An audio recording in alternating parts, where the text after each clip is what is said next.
At that time, it was my first child. I didn't know what was considered normal. And because it was in front of both my husband and brother-in-law at the time, I started second-guessing myself, thinking maybe I misunderstood what happened, or maybe it wasn't as bad as it seemed. And how did you feel when you found out that there were all these other women who something had happened to?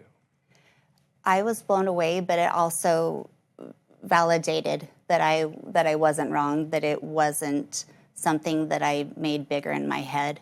I immediately called and said, I will be a witness for their case. Let's talk about what's happened in your case, which is that you file this case. This judge dismisses it. What happened? What was the specific reasons that the judge dismissed it?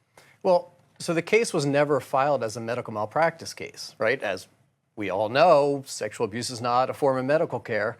The defense lawyers for the hospital, for the institutions where Broadbent was employed or had an affiliation with, raised the question with the court to say, hey, these cases aren't pled properly. They should be pled as medical malpractice cases. This was a calculated legal tactic that the hospital's defense lawyers deployed, because if it's a medical malpractice case, there's a shorter statute of limitations in Utah, and also there's a cap on what can be recovered.